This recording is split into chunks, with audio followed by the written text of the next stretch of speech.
Okay, so now we're going to get into some real stuff. Um, this is cognitive science, early days cognitive science, right? So the stuff we're going to talk about later on in the semester is going to be different, but um, we need to get some basics under our belts. And to do that, we need to talk about mental representation.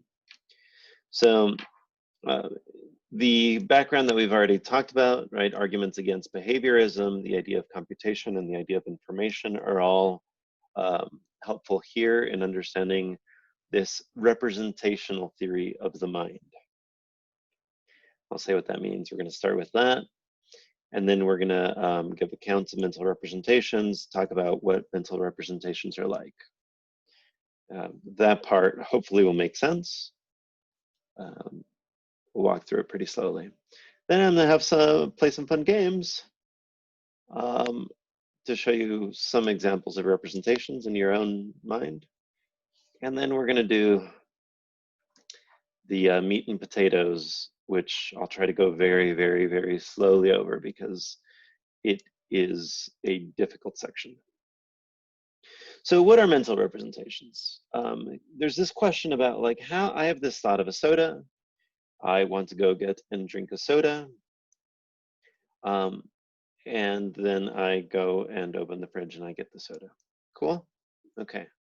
So there's an object in the world, it's a soda pop. And I'm the interpretant. Somehow I make something goes on in my mind such that I am able to pick out what I want and then go get it. All right. You do this literally every day, so it shouldn't be as weird and spooky and bizarre as it is seeming right now, but somehow your mind picks out an object. And so we actually do this for a variety of different things. We do this for things that we can see or things we can order, right? So anything that is sensory, we can perceive and just in our mind's eye, imagine what that looks like or sounds like. Somebody describes a new type of wine and says, oh, it's between Pinot Grigio and Chardonnay. You're like, okay. So it's like bad grape juice. Got it. And somebody describes you can like think about how images might look, even if you haven't seen them. You might think about ordering. That seems to be a way we can represent things. Maybe that's what counting is. Maybe that's what math representations in your mind are. Like you don't have a whiteboard in your mind, but you have something going on. Then there's also meaning-based representations.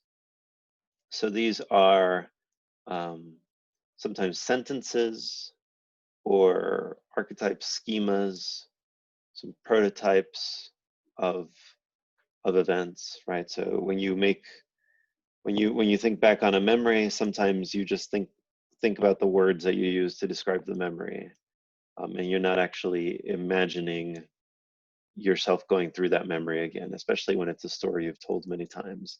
Sometimes you remember the story better than you remember the event itself.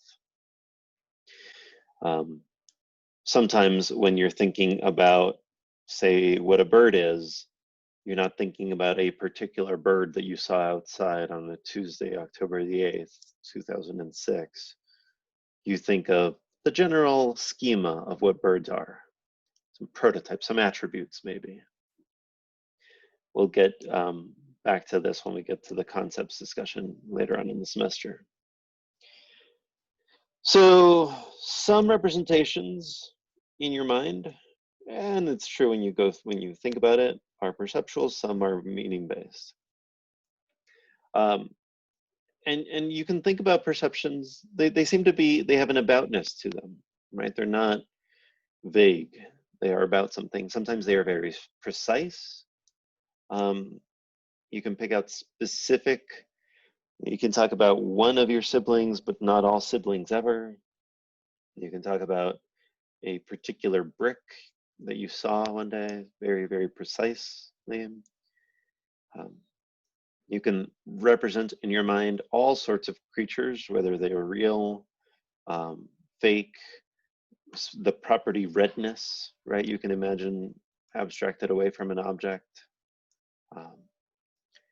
You can be wrong about representations. That might not seem that important to you, but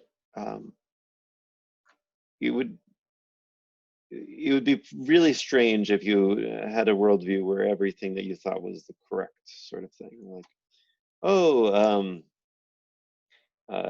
who's Sally? She's the redheaded person? No. Oh, well, you misrepresented her, right? So imagine if every single representation you had was correct. That just seems weird. And finally, they're compositional. So you can imagine the color blue, and you can imagine a mountain, and now you can imagine a blue mountain. Pink elephant, pink elephant, right? You can compose them in various ways. So all of these are weird and interesting features of representations. There's a couple of accounts of representations that we can talk about. Some people think that representations are merely a resemblance relationship in some way.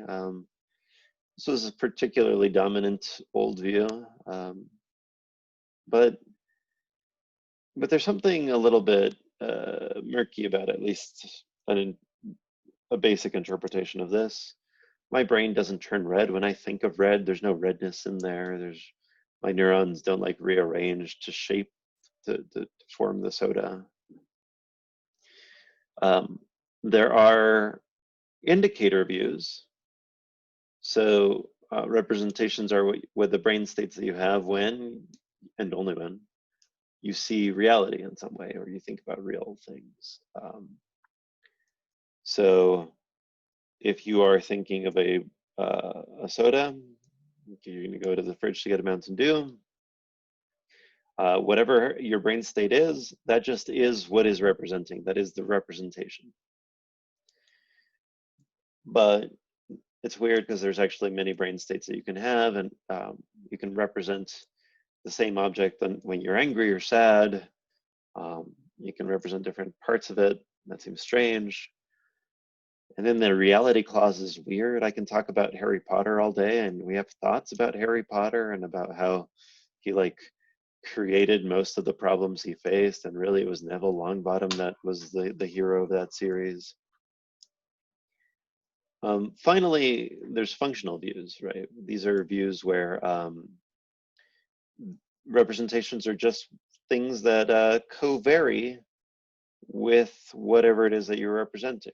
So it's not whatever brain state you have, it's over either evolutionary time or your own lifetime, whatever brain states ended up co-varying regularly and reliably with certain objects. So that sounds great, except that it just seems to be one of the earlier views that's problematic, but pushed back in time and muddied up because it's vaguer. So that's representation. Hopefully that wasn't too confusing.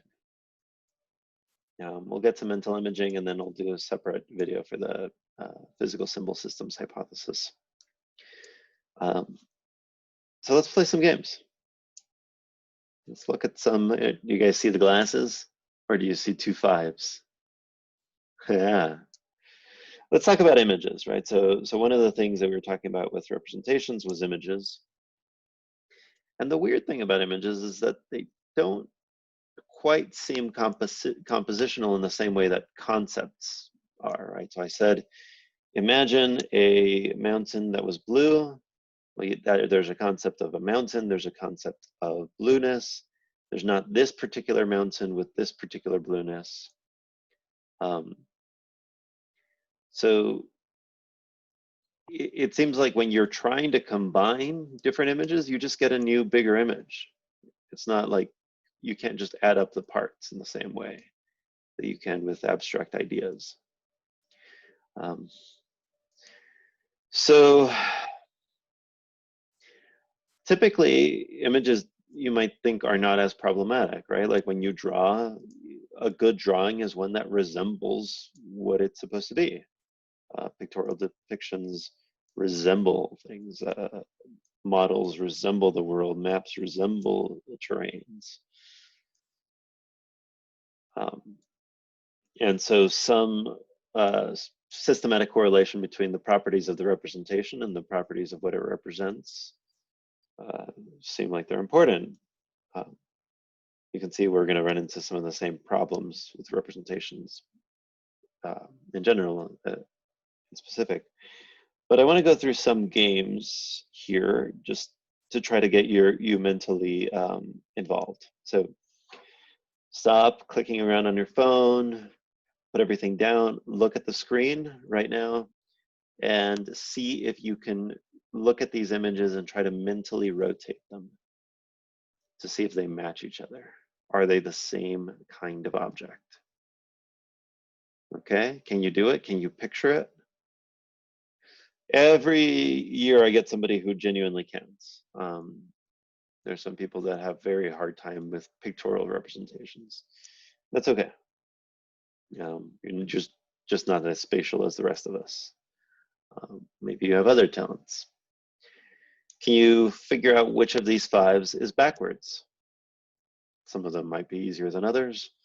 The one that's literally just reflected. Okay? I'm not going to tell you the right answer. You're just going to have to live with your sadness. Something that when you try to investigate your own experience of doing those puzzles, it seems like what you're doing is mentally manipulating an object. It's as if you have it in your hands and you're moving it around. It's just rotating in your head, your mind's eye. That's at least what happens when I try to do it. It might not be what you do. You might be a robot. In that case, I welcome you. Please tell me who I can help destroy. So there seems to be something that we imagine that's sort of similar to how we would act if we saw the object in reality. At least introspection seems to show us. But like, that can't be the answer. Because that implies that there's like a little dude hanging out in your head and there's like a little Cartesian theater in there where they're like playing with objects. But then what's going on in that little dude's head? That seems to make just a much bigger problem. So introspection almost certainly leads you into a lie. Like what you are imagining you're doing cannot possibly be what you're doing. Okay. The next section is going to be an entirely different video. All right. Cheers.